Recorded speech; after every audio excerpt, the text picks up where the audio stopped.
Quiero hablar sobre libertarismo y la alt-right, que es la derecha alternativa. Y como subtítulo he elegido En busca de una estrategia libertaria para un cambio social. Todos conocemos el destino de los términos liberal y liberalismo, que han sido determinados por tantas personas diferentes y posiciones que ha perdido todo su significado y convertido en una indescriptible etiqueta vacía. El mismo destino ahora también amenaza cada vez más al término libertario y libertarismo,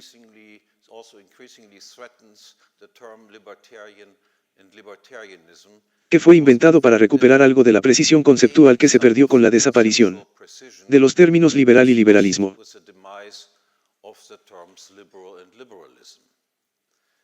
Sin embargo, la historia del libertarismo moderno todavía es bastante joven. Comenzó en la sala de estar de Murray Rothbard y encontró su primera expresión cuasi canónica en su libro For a New Liberty, A Libertarian Manifesto, que fue publicado en 1973. El movimiento libertario incluyó inicialmente no más de 10 personas en el living de Murray Rothbard.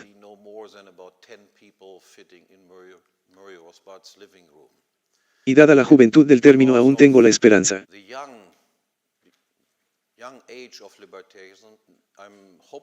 y aún no estoy dispuesto a renunciar a él como lo define y explica Rothbard.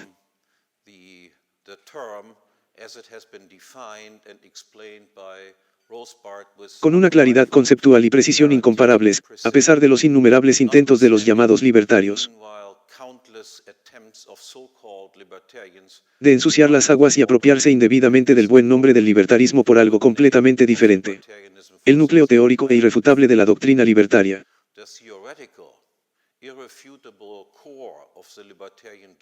es simple y directo, y ya lo he explicado repetidamente en este lugar. Si no hubiera escasez en el mundo,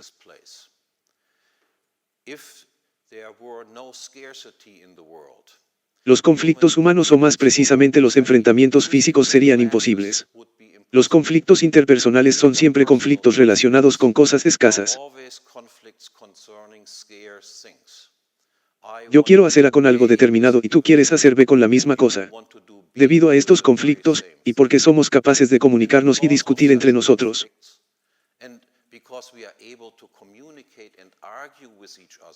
buscamos normas de conducta con el objetivo de evitar estos conflictos.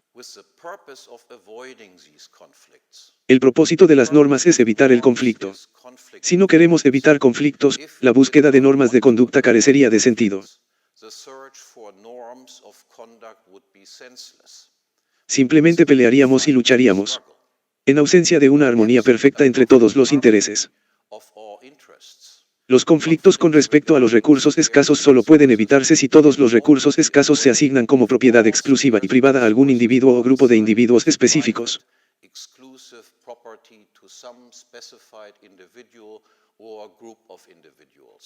Solo entonces puedo actuar de forma independiente, con mis cosas, desde ti, con tus propias cosas,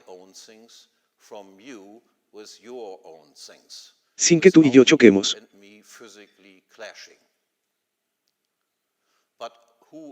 Pero ¿a quién pertenece ese recurso tan escaso como su propiedad privada y a quién no? Primero, cada persona posee su cuerpo físico que solo él y nadie más controla directamente. Y segundo, en cuanto a los recursos escasos que pueden controlarse solo indirectamente, que deben asignarse con nuestro propio cuerpo dado por la naturaleza, es decir, no apropiado el control exclusivo, o propiedad, es adquirido y asignado a esa persona, que se apropió el recurso en cuestión primero o quien lo adquirió a través de un intercambio voluntario, sin conflicto, de su dueño anterior.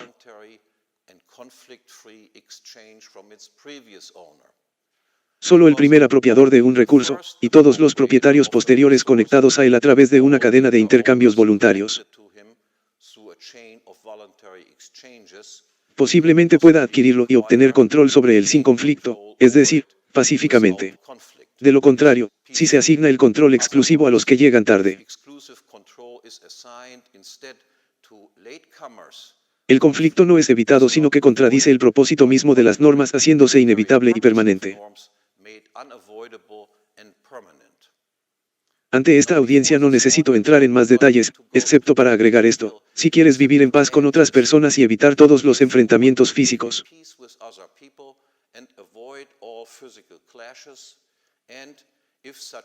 y, si tales enfrentamientos ocurren, e intentas resolverlos pacíficamente, entonces debes ser un anarcocapitalista o un defensor de una sociedad de derecho privado. O más precisamente un anarquista de propiedad privada, un anarcocapitalista o, como yo digo, un defensor de la sociedad de derecho privado.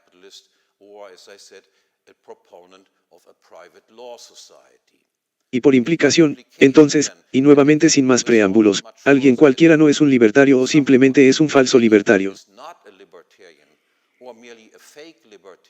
Si por ejemplo afirma y defiende una o más de las siguientes cosas: la necesidad de un Estado, cualquier Estado, de propiedad pública, estatal, y de impuestos para vivir en paz, o la existencia y justificación de los denominados derechos humanos o derechos civiles,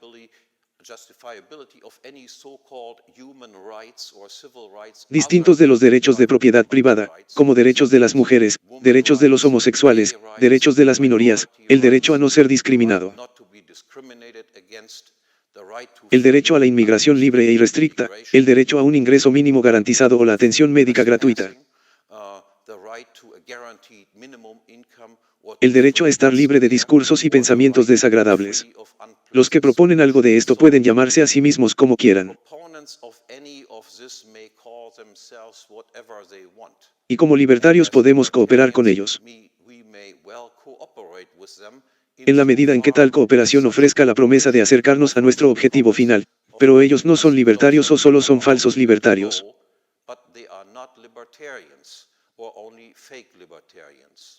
Ahora, algo gracioso sucedió en el camino al foro. Mientras que Rothbard y yo, siguiendo sus pasos, nunca nos separamos del camino de estas creencias centrales derivadas teóricamente. No solo de los no libertarios, sino en particular también de los libertarios falsos, es decir, las personas que afirman, falsamente, ser libertarios. E incluso muchos posiblemente honestos pero lerdos libertarios nos han seleccionado y vilipendiado como su bestia negra favorita y encarnación del mal.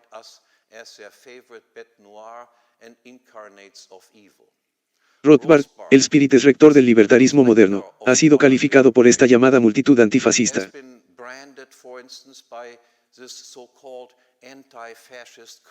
como un reaccionario, un racista, un sexista, un autoritario, un elitista, un xenófobo, un fascista y, para colmo de todo, un nazi judío que se odia a sí mismo.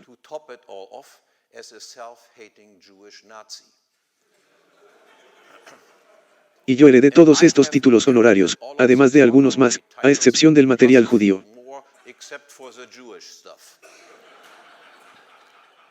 ¿Qué cosa graciosa ha sucedido aquí? Ahora, tratando de desarrollar una respuesta a esta pregunta, me trae el tema del discurso. Es decir, la relación entre el libertarismo y la derecha alternativa o alt-right que ganó notoriedad nacional e internacional. Después de Hillary Clinton, durante la última campaña electoral presidencial, la identificó como una de las fuentes inspiradoras de la canasta de los deplorables que apoya a Trump, y cuyo liderazgo, debo decir y enfatizar, la derecha alternativa rompió rápidamente con Trump después de que, tras la victoria electoral de Trump, al menos la mayoría de esa gente rompió con Trump cuando resultó que no era más que otro belicista presidencial. El movimiento alt-right es esencialmente el sucesor del movimiento paleoconservador que saltó a la fama a principios de los 90.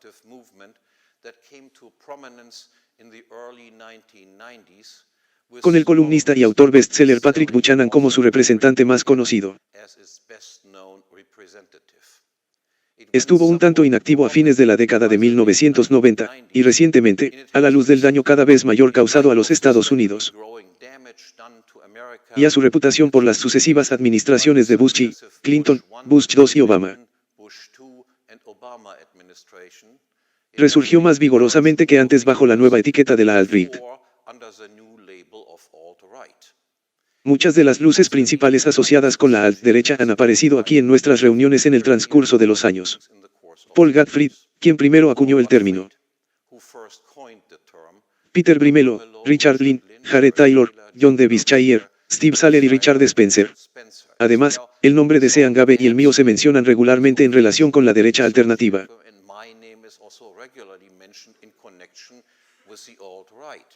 Y mi trabajo ha sido vinculado también con el movimiento neoreaccionario.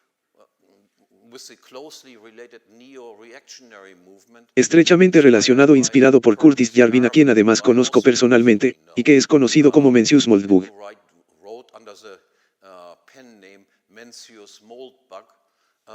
Y su ahora difunto Logan Qualified Dresser Baschens. En suma, estas relaciones y asociaciones personales me han merecido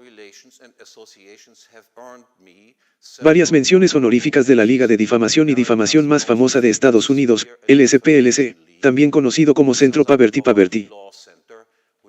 a la que mi buen amigo Tom Di Lorenzo siempre se refiere como Soviet Poverty Lie Center.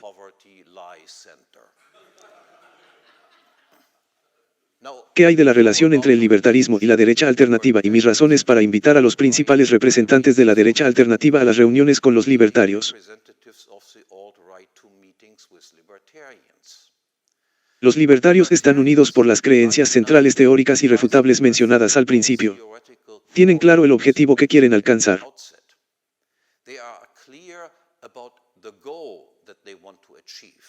Pero la doctrina libertaria no implica mucho o nada con respecto a estas dos preguntas. Primero, ¿cómo mantener un orden libertario una vez logrado? Y segundo, más importante, cómo lograr una orden libertario desde un punto de partida no libertario, el que requiere, por un lado, que uno debe describir correctamente este punto de partida y en segundo lugar identificar correctamente los obstáculos planteados en el camino de los propios fines libertarios por este mismo punto de partida. Para responder a estas preguntas, además de la teoría, también necesitas algún conocimiento de la psicología humana y la sociología o, al menos, un poco de sentido común. Sin embargo, muchos libertarios y libertarios falsos ignoran la psicología humana y la sociología. O incluso carecen de sentido común. Aceptan ciegamente, en contra de toda evidencia empírica, una visión igualitaria, de pizarra en blanco de la naturaleza humana, en que todas las personas y todas las sociedades y culturas son esencialmente iguales e intercambiables.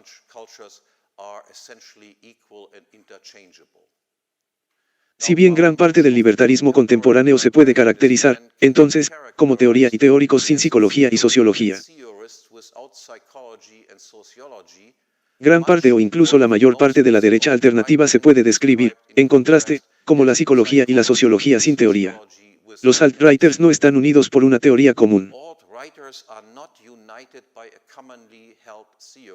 Y no existe nada que se parezca apenas a un texto canónico que defina su significado.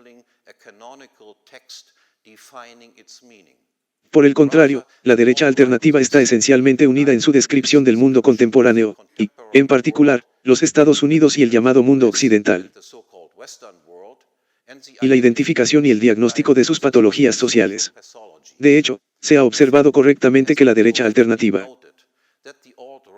está mucho más unida por lo que está en contra de lo que es. Es contrario, y de hecho odia con pasión, a las élites que controlan al Estado, los medios masivos y la academia.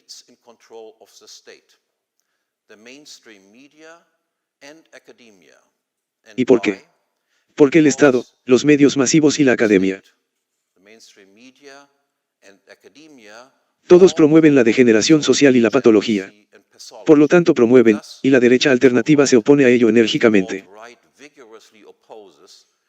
el igualitarismo, la acción afirmativa, también conocida como no discriminación, el multiculturalismo y la inmigración masiva gratuita como un medio para llevar el multiculturalismo.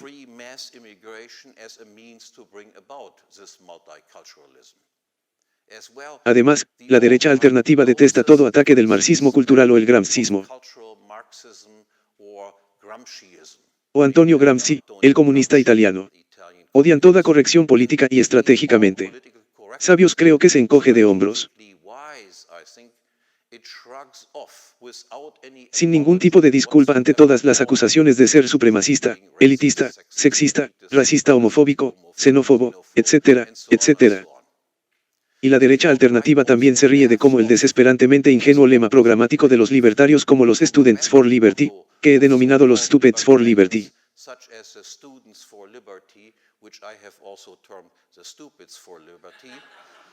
Y mi joven amigo alemán André Lichtflag como Liberala Libertarians.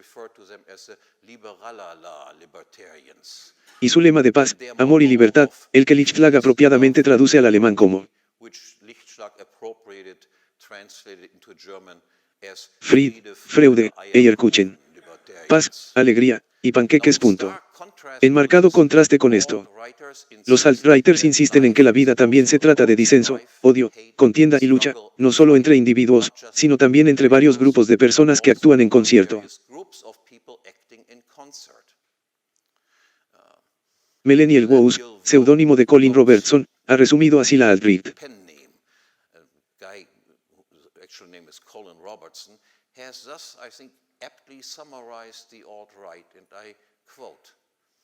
La igualdad es una mierda. La jerarquía es esencial. Las razas son diferentes. Los sexos son diferentes. La moralidad importa y la degeneración es real. Todas las culturas no son iguales y no estamos obligados a pensar que lo son. El hombre es una criatura caída y hay más en la vida que el materialismo hueco. Finalmente, la raza blanca importa, y la civilización es preciosa. Esta es la derecha alternativa. Sin embargo, en ausencia de una teoría unificadora, hay mucho menos acuerdo en la derecha alternativa sobre el objetivo que en última instancia quiere lograr. Muchos de sus principales cerebros tienen inclinaciones claramente libertarias, especialmente las que han venido aquí, que, por supuesto, fue la razón principal por la que se los invito aquí, incluso si no son 100% seguidores.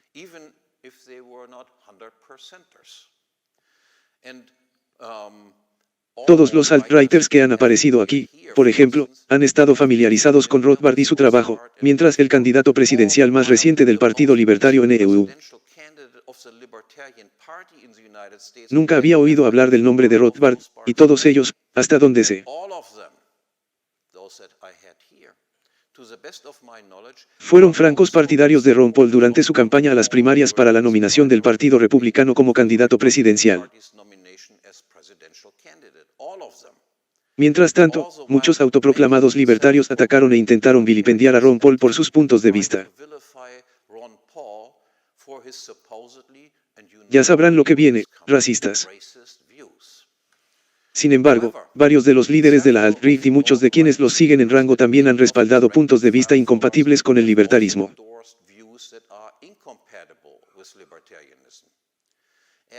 Como Buchanan antes y Trump ahora, se muestran inflexibles a la hora de complementar una política de inmigración restrictiva, altamente selectiva y discriminatoria, que es totalmente compatible con el libertarismo y su objetivo de libertad de asociación y oposición a la integración forzada. Muchos de ellos proponen combinar esta política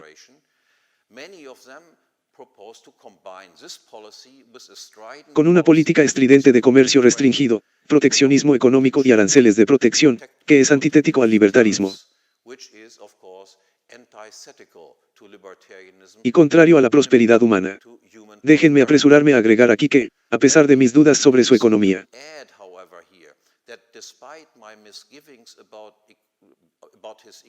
todavía considero a Pat Buchanan un gran hombre. Otros se alejaron aún más, como Richard Spencer, quien primero popularizó el término alt-right.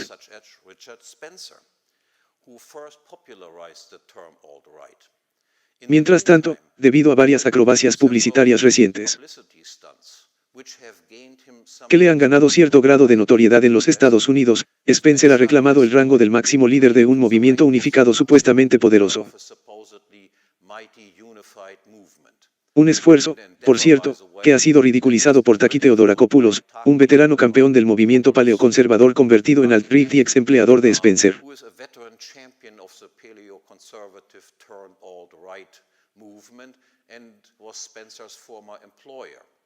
Cuando Spencer apareció aquí, hace varios años, todavía exhibía fuertes inclinaciones libertarias. Desafortunadamente, sin embargo, esto ha cambiado y Spencer ahora denuncia, sin ningún tipo de calificación, todos los libertarios y todo lo libertario y ha llegado incluso a tolerar el socialismo.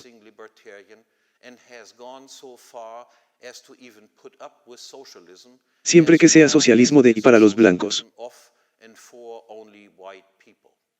Pueden imaginar mi decepción. Dada la falta de fundamentos teóricos, esta división del movimiento de la derecha alternativa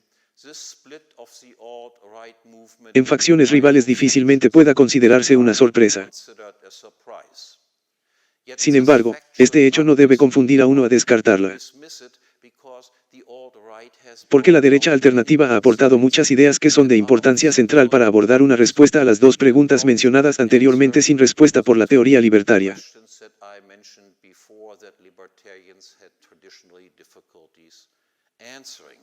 De cómo mantener un orden social libertario y cómo llegar a tal orden desde el status quo actual, decididamente no libertario.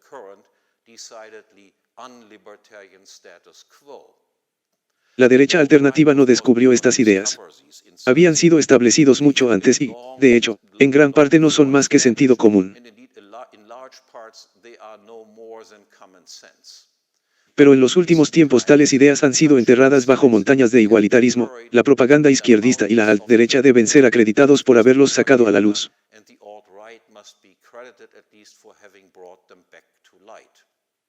Para ilustrar la importancia de tales ideas, permítanme responder primero a la primera pregunta sin respuesta.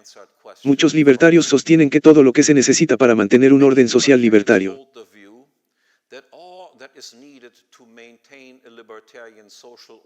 es la aplicación estricta del principio de no agresión, PNA. De lo contrario, siempre que uno se abstenga de la agresión, de acuerdo con su punto de vista, el principio de vivir y dejar vivir debería mantenerse. Sin embargo, seguramente, este vivir y dejar vivir suena atractivo para los adolescentes. En rebelión contra la autoridad de los padres y toda la convención y el control social. Y muchos jóvenes se han sentido inicialmente atraídos por el libertarismo, creyendo que este vivir y dejar vivir es todo lo que el libertarismo tiene para ofrecer, y si bien el principio de hecho se mantiene y se aplica a las personas que viven muy alejadas,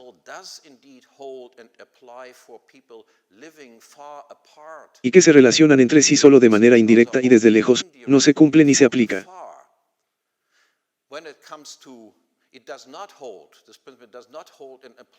O más bien, es insuficiente, cuando se trata de personas que viven en estrecha proximidad entre sí, como vecinos y cohabitantes de la misma comunidad. Un simple ejemplo es suficiente para aclarar este punto. Supongamos un nuevo vecino de al lado. Este vecino no te ataca ni a ti ni a tu propiedad de ninguna manera, pero es un vecino malo. Él está tirando basura en su propiedad, convirtiéndola en un montón de basura. Al aire libre, para que veas, se dedica a la matanza ritual de animales. O convierte su casa en una Freudenhaus, un burdel, con clientes yendo y viniendo todo el día y toda la noche. O nunca ofrece una mano amiga. Y nunca cumple ninguna promesa que haya hecho, o no puede o se niega a hablar contigo en tu propio idioma. Etcétera, etcétera.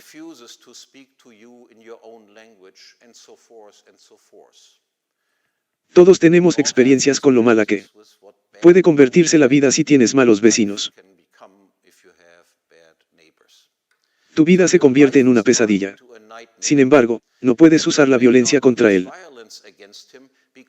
porque él no te ha agredido. ¿Qué puedes hacer?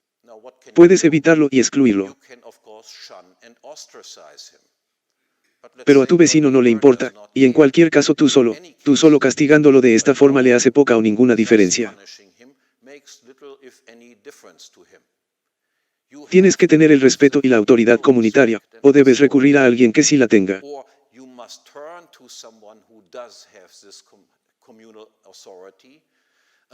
Persuadir y convencer a todos o al menos a la mayoría de los miembros de su comunidad para que hagan lo mismo y convertir al mal vecino en un marginado social.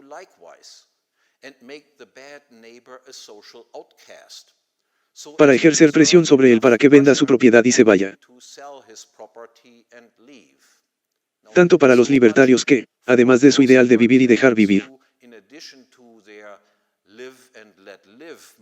también aplauden el lema no respetar a ninguna autoridad. No respetar ninguna jerarquía, no respetar a ninguna persona sobre ti. La lección. La convivencia pacífica de los vecinos. La convivencia pacífica de vecinos y de personas en contacto directo y regular entre sí. En algún territorio, un orden social tranquilo y agradable. También requiere una comunidad de cultura, de idioma, de religión, de costumbres y convenciones. Puede haber una coexistencia pacífica de diferentes culturas en territorios distantes y separados físicamente. Pero multiculturalismo, heterogeneidad cultural, no puede existir en un solo lugar y territorio sin llevar a una disminución de la confianza social. Aumento de la tensión y, en última instancia, el llamado a un hombre fuerte y la destrucción de cualquier cosa que se asemeje a un orden social libertario. Y además, así como un orden libertario siempre debe estar en guardia contra los vecinos malos, aunque no sean agresivos, por medio del ostracismo social, es decir, por una cultura común de usted no es bienvenido aquí. Entonces, y aún más atentamente, debe ser guardado contra los vecinos que abogan abiertamente por el comunismo, el socialismo, el sindicalismo o la democracia en cualquier forma. Ellos, al plantear así una amenaza abierta a todos los propietarios de propiedades y propiedad privada, no solo deben ser rechazados, sino que deben, para usar un ya bastante famoso OPMM, ser físicamente retirados. Si es necesario por medio de la violencia, y obligado a pastar a otro lugar. No hacerlo conduce inevitablemente a, bueno, el comunismo, el socialismo, el sindicalismo, o la democracia y, por lo tanto, todo lo contrario de un orden social libertario. Con estos derechistas o, como diría, simples ideas de sentido común en mente. Paso ahora a la pregunta más desafiante de cómo moverme desde aquí, el status quo, hasta allí. Y para esto podría ser instructivo considerar primero brevemente la respuesta dada por los libertarios liberaya la paz amor y griega libertad, los panqueques de la alegría o los de capitalismo es amor. Esto revela el mismo igualitarismo fundamental.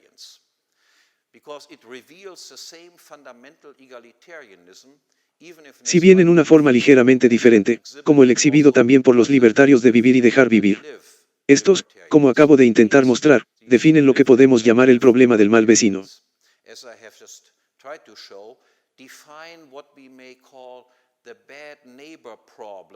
Y lo que es meramente una abreviatura para el problema general planteado por la coexistencia de culturas claramente diferentes, extrañas, mutuamente perturbadoras. Molestas, extrañas u hostiles, ellos simplemente definen el problema como inexistente. Porque suponen que todas las personas son exactamente iguales o las culturas son las mismas y si eso es cierto, entonces el problema del mal vecino simplemente no puede existir. Los mismos igualitaristas, o como los libertarios al-ala mismos prefieren llamarlo. El espíritu humanitario también se manifiesta en su respuesta a la cuestión de una estrategia libertaria. En pocas palabras, su consejo es este.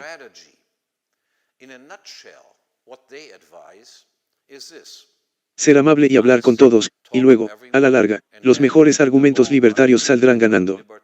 Para ilustrar, tomé 5 no hacer cuando hablamos de libertad de mi ex amigo convertido en enemigo Jeffrey Tucker.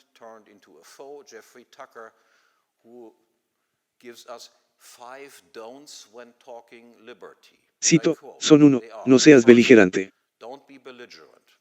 2, no presumen el odio a la libertad. 3, no presumir metas diferentes.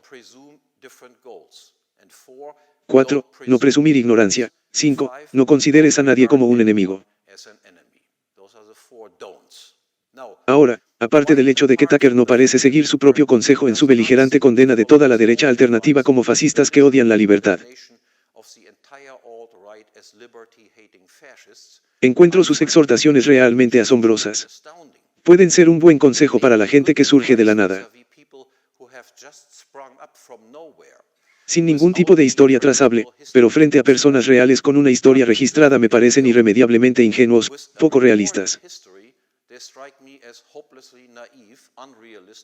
Y francamente contraproducentes en la búsqueda de fines libertarios. Para mí, y supongo que todos los demás aquí, que conozco y he conocido a muchas personas en mi vida que son ignorantes, que tienen objetivos diferentes, no libertarios, y que odian la libertad como la entienden los libertarios. ¿Por qué no debería considerar a esas personas como tontos o enemigos? ¿Por qué no debería odiar y no ser beligerante para con mis enemigos?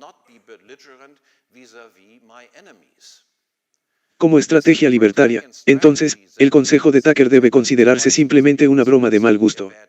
Pero seguramente es un buen consejo si uno busca ingresar al Estado como un tipo de asesor libertario. Y esto bien puede explicar el entusiasmo con que el libertarismo humanitario de Tucker ha sido adoptado por toda la multitud liberal a la libertaria.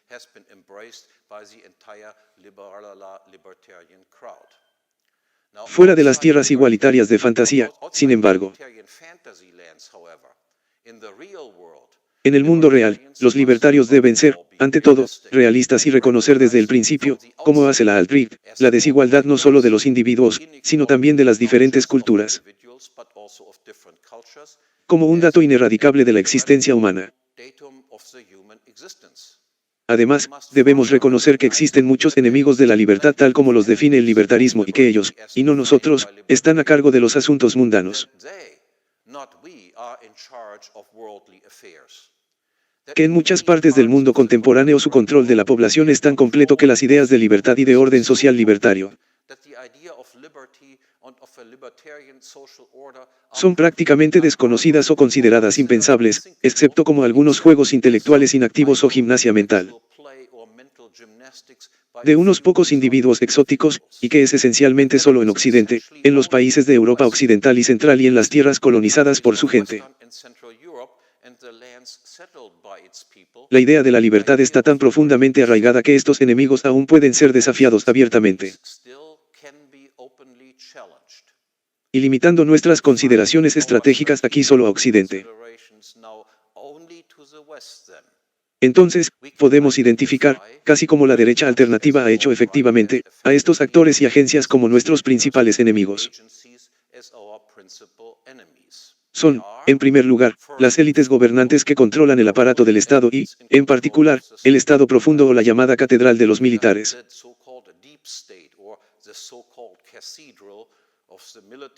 Los servicios secretos, los bancos centrales y los tribunales supremos. Además, incluyen a los líderes del complejo militar industrial, es decir, de empresas nominalmente privadas, que deben su propia existencia al Estado como el comprador exclusivo o dominante de sus productos, y también incluyen a los líderes de los grandes bancos comerciales,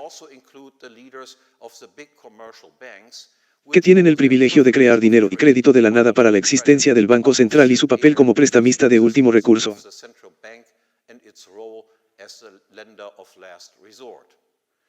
Juntos, los estados, las grandes empresas y la gran banca, forman una extremadamente poderosa aunque pequeña sociedad de admiración mutua, estafando conjuntamente a la enorme masa de contribuyentes y viviendo a lo grande a sus expensas. El segundo grupo mucho más grande de enemigos está formado por intelectuales, educadores y burócratas de la educación. Desde los niveles más altos de la academia hasta el nivel de las escuelas primarias y jardines de infantes. Financiados casi exclusivamente, ya sea directa o indirectamente, por el Estado. Ellos, en su abrumadora mayoría, se han convertido en las herramientas suaves y los verdugos dispuestos en manos de la élite gobernante y sus planes de poder absoluto y control total.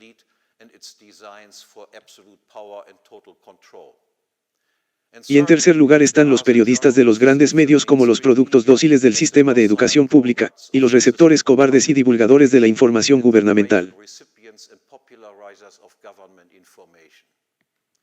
Igualmente importante en el desarrollo de una estrategia libertaria es la próxima pregunta siguiente: ¿quiénes son las víctimas? La respuesta libertaria estándar a esto es: los contribuyentes frente a los consumidores de impuestos. Sin embargo, aunque esto es esencialmente correcto, en el mejor de los casos solo es parte de la respuesta.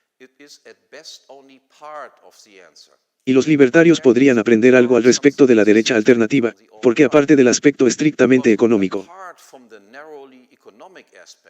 también hay un aspecto cultural más amplio que debe tenerse en cuenta para identificar a las víctimas. A fin de expandir y aumentar su poder, las élites gobernantes han estado conduciendo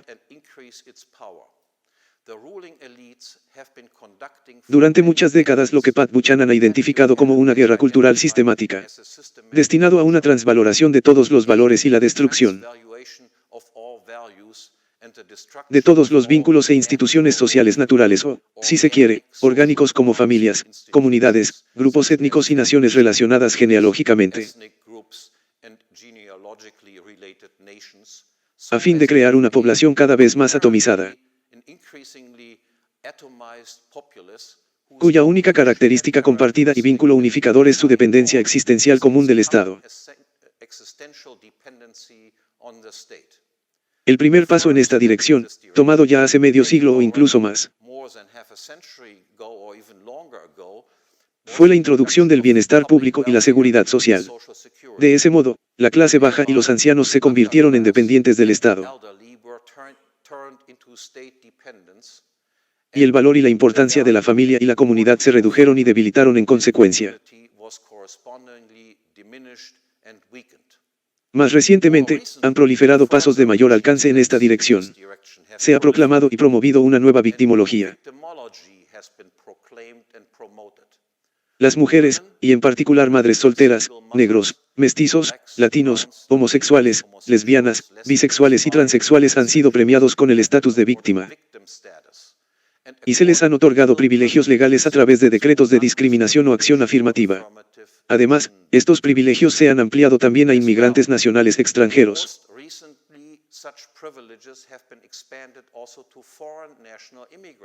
ya sean legales o ilegales, en la medida en que caen en una de las categorías mencionadas o son miembros de religiones no cristianas como el Islam, por ejemplo.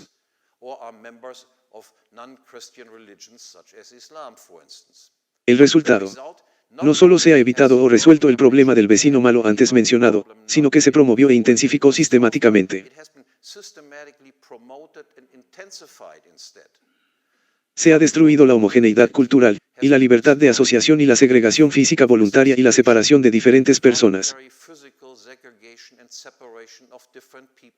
comunidades, culturas y tradiciones han sido reemplazadas por un sistema omnipresente de integración social forzada. Además, cada grupo víctima mencionado se ha enfrentado entre sí.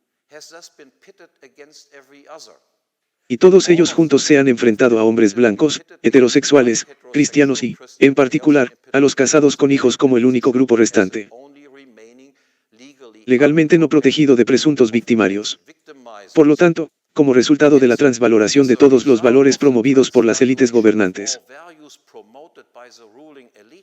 el mundo se ha puesto patas arriba. La institución de un hogar familiar con padre, madre y sus hijos que ha formado la base de la civilización occidental,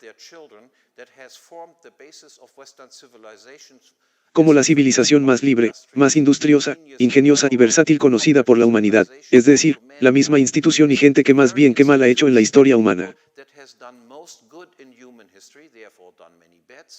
ha sido oficialmente estigmatizado y vilipendiado como la fuente de todos los males sociales y ha convertido al grupo más desfavorecido, incluso perseguido,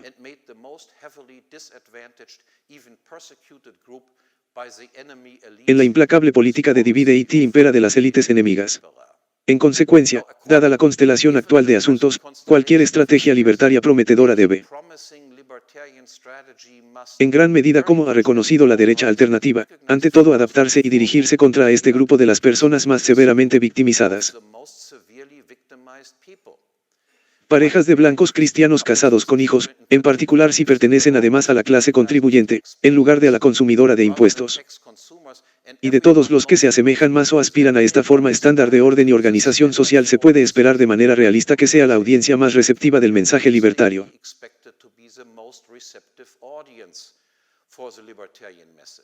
Mientras que se debería esperar que el menor apoyo provenga de los grupos legalmente más protegidos, como, por ejemplo, madres musulmanas negras solteras que reciben asistencia social. Dada esta constelación de enemigos perpetradores versus víctimas en el occidente contemporáneo, entonces, ahora puedo llegar a la última tarea de tratar de delinear una estrategia libertaria realista para el cambio social.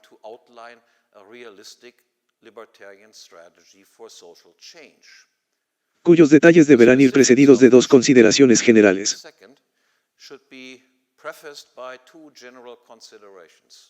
Por un lado, dado que la clase de intelectuales desde lo más alto de la academia hasta los periodistas que forman la opinión en los grandes medios, están financiados y firmemente vinculados con el sistema de gobierno, es decir, que son parte del problema. Tampoco se debe esperar que jueguen un rol principal o rol alguno en la solución del problema. En consecuencia, la llamada estrategia hayekiana para el cambio social, que visualiza la difusión de ideas libertarias correctas comenzando en la parte superior, con los principales filósofos, y luego pasar de allí a periodistas y finalmente a las grandes masas sucias,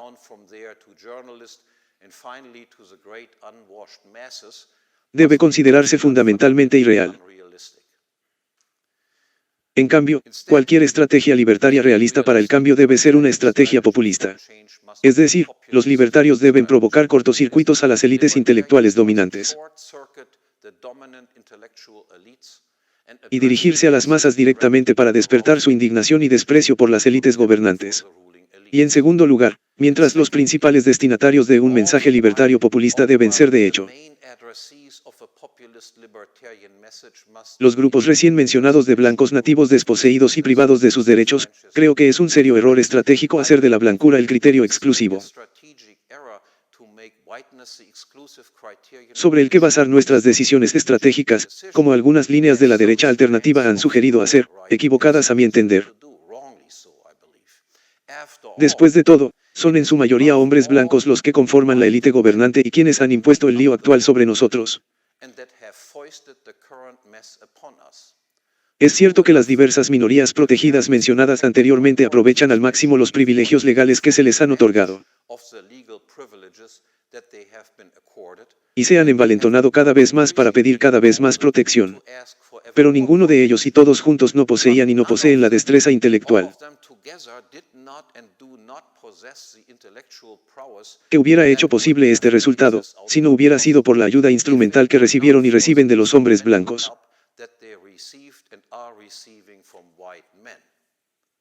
Ahora, tomando nuestras señales del movimiento Buchanan, Paul y Trump,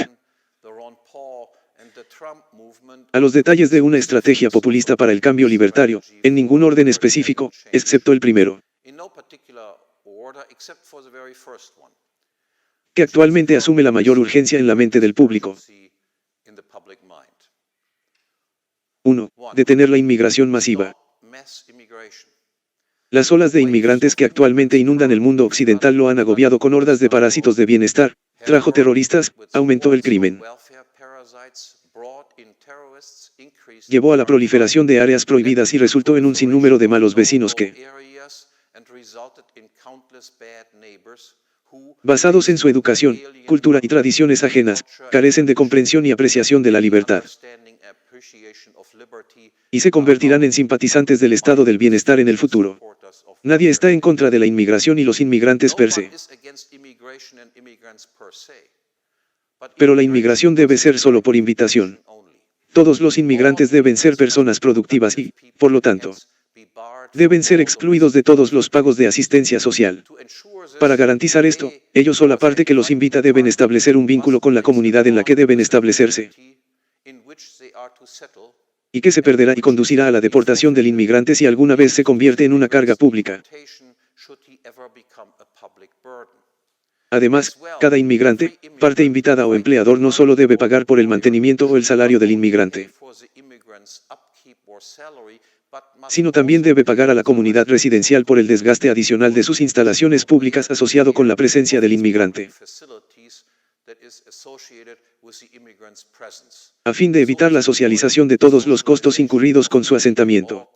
Además, incluso antes de su admisión, todos los potenciales inmigrantes invitados deben ser examinados y probados cuidadosamente no solo por su productividad sino también por su afinidad cultural, o buena vecindad, con el resultado empíricamente predecible de la mayoría, pero de ninguna manera exclusivamente, de candidatos inmigrantes occidentales blancos.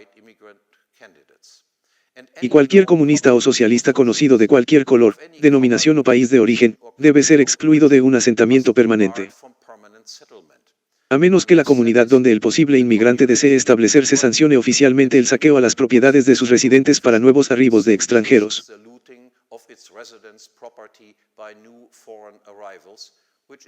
que no es muy probable que diga lo más mínimo, incluso dentro de las comunas comunistas ya existentes. Breve mensaje a todos los libertarios liberal de fronteras abiertas, que seguramente etiquetarán esto de, adivinaron, fascista. En un orden libertario totalmente privatizado no existe el derecho a la inmigración libre.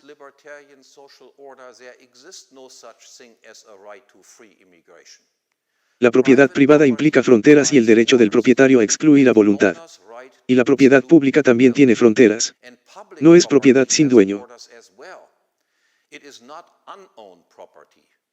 Es propiedad de los contribuyentes nacionales y definitivamente no es propiedad de extranjeros. Y si bien es cierto que el Estado es una organización criminal,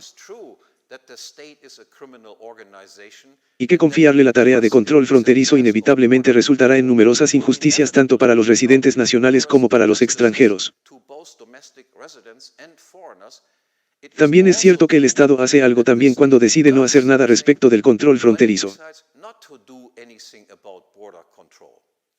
Y que, en las circunstancias actuales, no hacer nada en absoluto a este respecto conducirá a injusticias aún más graves, en particular a los problemas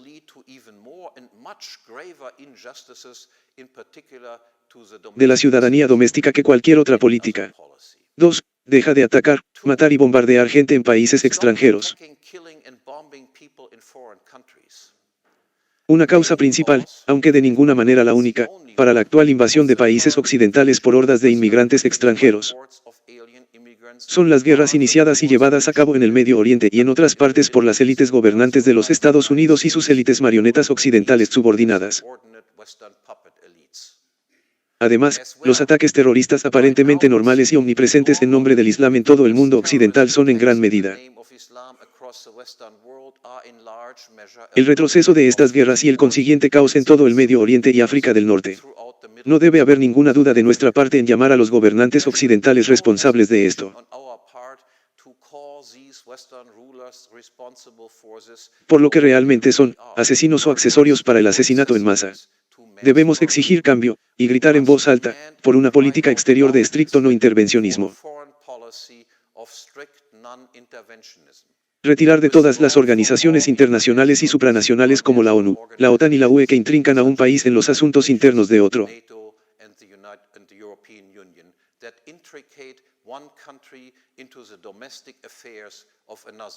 Detener todas las ayudas de gobierno a gobierno y prohibir todas las ventas de armas a estados extranjeros. Que sea América primero, Inglaterra primero, Alemania primero, Italia primero, Turquía primero, Baja Baviera primero, Véneto primero, y así sucesivamente. Es decir, cada país comercia con los demás y nadie interfiere en los asuntos internos de otro. 3. Dejar de financiar a las élites gobernantes y sus guardaespaldas intelectuales. Exponer y difundir ampliamente los lujosos sueldos, beneficios, pensiones, acuerdos, sobornos y dádivas por callarse recibidas por las élites gobernantes, por los altos cargos del gobierno y las burocracias gubernamentales, por los tribunales supremos, bancos centrales, servicios secretos y agencias de espionaje, por los políticos, parlamentarios, líderes de partidos, asesores políticos y consultores, por capitalistas de amigos, burócratas educativos públicos, presidentes de universidades, rectores y estrellas académicas. Rematando el hecho de que toda su brillante gloria y lujo está financiada por el dinero de extorsionar a los contribuyentes. Y por lo tanto urge que todos y cada uno de los impuestos sean recortados, impuestos a la renta, impuestos a la propiedad, impuestos a las ventas, impuestos a la herencia, etcétera, etcétera. 4. Cerrar la Reserva Federal y todos los bancos centrales. La segunda fuente de financiamiento para las élites gobernantes. Además del dinero robado al público en forma de impuestos, proviene de los bancos centrales. Los bancos centrales pueden crear papel moneda de la nada. Esto reduce el poder adquisitivo del dinero y destruye los ahorros de la persona promedio. No hace y no puede enriquecer a la sociedad como un todo, sino que redistribuye los ingresos y la riqueza dentro de la sociedad. Los que primero reciben el dinero de nueva creación, es decir, las élites gobernantes, se vuelven más ricos. Y quienes lo reciben más tarde y en último término, es decir, los ciudadanos promedio, se empobrece. La manipulación de las tasas de interés del Banco Central es la causa de los ciclos de auge y caída. El Banco Central permite la acumulación de una deuda pública cada vez mayor que se vuelve como una carga para los desconocidos contribuyentes futuros o simplemente se infla. Y como facilitador de la deuda pública, los bancos centrales también son los facilitadores de las guerras. Esta monstruosidad debe terminar y ser reemplazada por un sistema de banca libre y competitiva, construida sobre la base de un dinero genuino como el oro o la plata. 5. Abolir todas las leyes y reglamentos de acción afirmativa y no discriminación.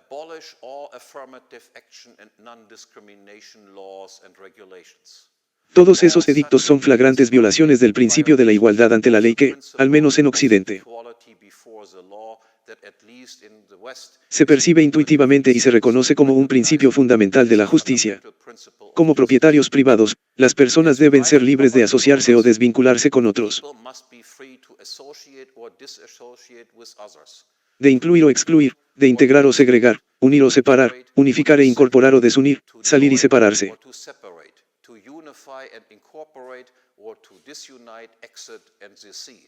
Cerrar todos los departamentos universitarios para negros, latinos, mujeres, géneros, identidad de género, etcétera, etcétera, por ser incompatibles con la ciencia y descartar sus facultades como impostores intelectuales o sinvergüenzas.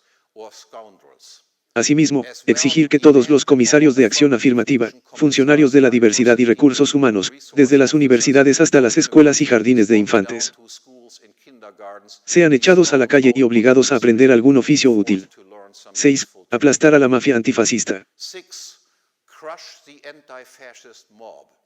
La transvaloración de todos los valores en todo Occidente, la invención de cada vez más grupos de víctimas, la difusión de los programas de acción afirmativa y la promoción implacable de la corrección política ha llevado al surgimiento de una mafia antifascista, tácitamente apoyada e indirectamente financiada por las élites gobernantes.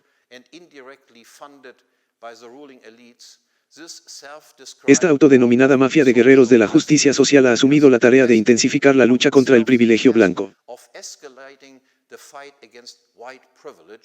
a través de deliberados actos de terror dirigidos contra cualquier persona y cualquier cosa considerada racista, de derecha como fascista, reaccionaria, incorregible o no reconstruida. Tales enemigos del progreso son agredidos físicamente por la mafia antifascista, sus autos son incendiados, sus propiedades vandalizadas, y sus empleadores amenazan con despedirlos y arruinar sus carreras. Mientras tanto, la policía recibe el mandato de retirarse y no investigar los crímenes cometidos ni procesar y castigar a los criminales. En vista de esta indignación, se debe despertar la ira del público. Y debe haber clamores, en todas partes, para que la policía se desate y esta mafia sea golpeada hasta la sumisión. Pregunta para los libertarios Liberayala y para los estúpidos por la libertad, quienes seguramente objetarán esta demanda sobre la base de que la policía llamada a aplastar a la mafia antifascista es policía estatal, también objetan, sobre la misma base, que la policía arresta asesinos o violadores. No se realizan estas tareas legítimas también en cualquier orden libertario de la policía privada. Y si la policía no debe hacer nada con esta mafia, No será entonces que el objetivo de sus ataques, la derecha racista, debería asumir la tarea de darles a los guerreros de la justicia social una nariz ensangrentada. 7. Aplastar a los delincuentes callejeros y las pandillas. Al prescindir del principio de la igualdad ante la ley y otorgar todo tipo de privilegios grupales, excepto al grupo de hombres cristianos blancos casados, con hijos. Las élites gobernantes también han prescindido del principio de la igualdad de castigo por el mismo delito. Algunos grupos favorecidos por el Estado reciben un castigo más indulgente por el mismo delito que otros.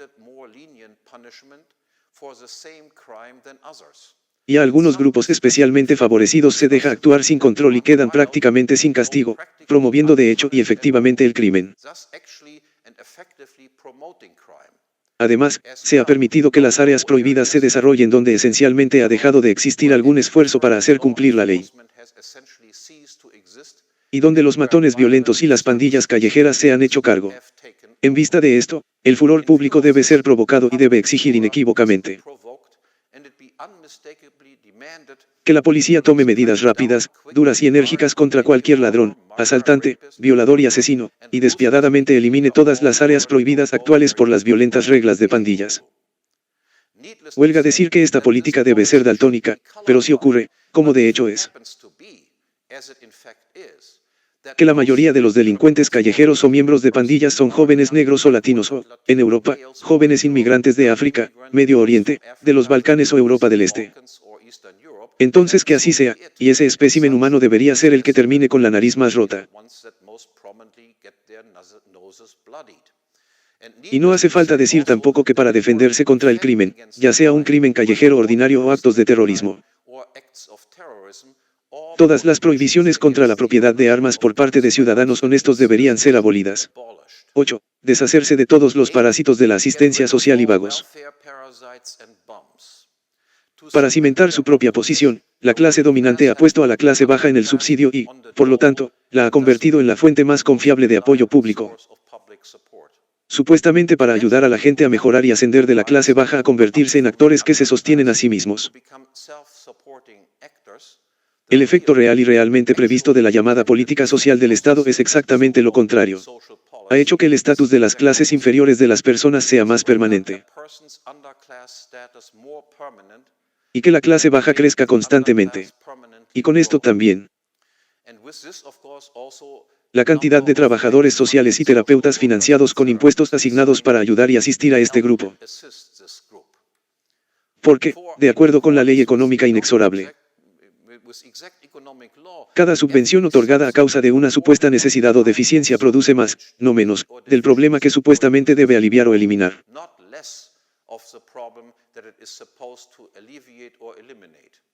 Por lo tanto, la causa raíz del estado de clase baja de una persona, su bajo control de los impulsos y su alta preferencia de tiempo. Es decir, su deseo incontrolado de gratificación inmediata y las diversas manifestaciones concomitantes de esta causa, como el desempleo permanente, la pobreza, el alcoholismo, el abuso de drogas, la violencia doméstica, el divorcio, los hogares encabezados por mujeres, los nacimientos fuera del matrimonio, los acompañantes masculinos rotativos, el abuso infantil, la negligencia y la delincuencia de menores. No se alivian o eliminan, sino que son sistemáticamente fortalecidas y promovidas. En lugar de continuar y expandir este desastre social cada vez más desagradable, entonces, se debe abolir y se debe exigir en voz alta que se tenga en cuenta la exhortación bíblica de que quien puede, pero no trabaja, tampoco debe comer. Y aquel que realmente no puede trabajar, debido a deficiencias mentales o físicas severas, debe ser atendido por la familia, la comunidad y la caridad voluntaria. 9. Sacar al Estado de la educación. La mayoría, si no todas, las patologías sociales que plagan al occidente contemporáneo tienen su raíz común en la institución de la educación pública. Cuando se dieron los primeros pasos, hace más de 2 siglos, en Prusia, para complementar y finalmente reemplazar un sistema de educación anterior completamente privado con un sistema universal de educación pública obligatoria. El tiempo pasado en las escuelas estatales en la mayoría de los casos no excedió los 4 años. Hoy, en todo el mundo occidental, el tiempo que se pasa en instituciones de educación pública es, como mínimo, alrededor de 10 años, y en muchos casos, y cada vez más, 20 o incluso 30 años. Es decir, una gran parte o incluso la mayor parte del tiempo durante el periodo más formativo de la vida de una persona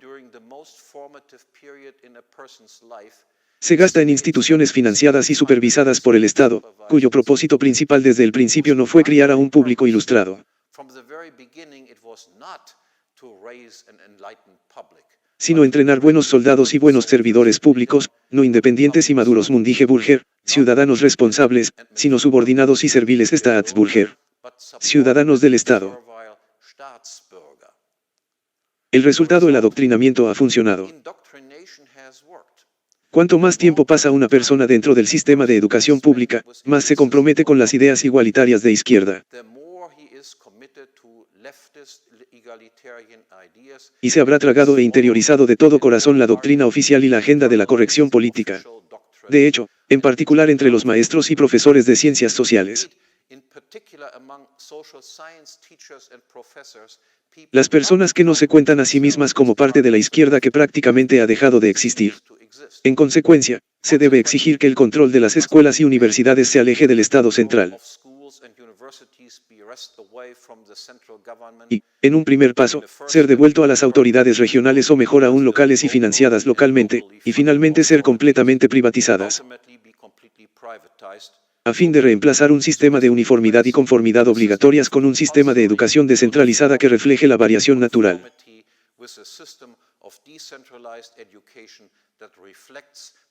la multiplicidad y la diversidad de los talentos e intereses humanos.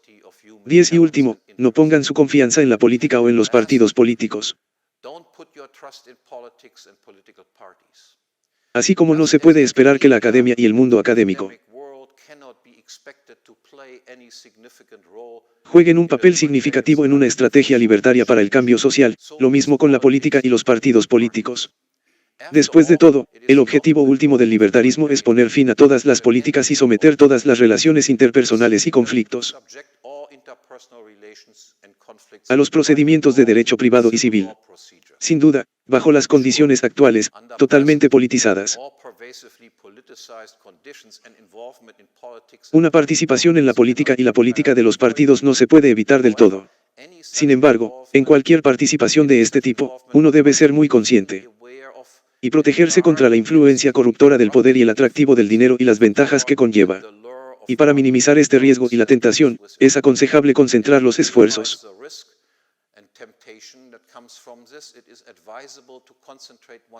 en el nivel de la política regional y local en lugar del nacional, y promover una agenda radical de descentralización,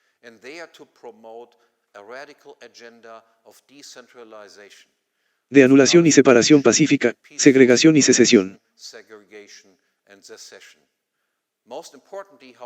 Sin embargo, lo más importante es que debemos prestar atención al lema vital de Ludwig von Mises, no te rindas al mal, sino que procede cada vez más audazmente contra él. Es decir, debemos hablar cuando y donde sea, ya sea en reuniones formales o informales, en contra de cualquiera que nos ofenda con las, a esta altura muy familiares tonterías políticamente correctas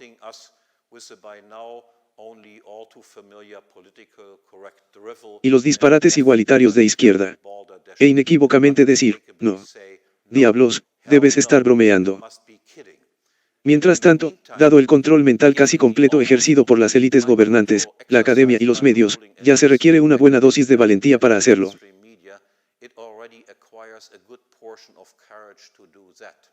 Pero si no somos lo suficientemente valientes como para hacerlo ahora y no damos un ejemplo para que otros lo sigan, las cuestiones serán cada vez peores y más peligrosas en el futuro, y nosotros, la civilización occidental y las ideas occidentales de libertad y libertad, serán aniquiladas y desaparecerán. Muchas gracias.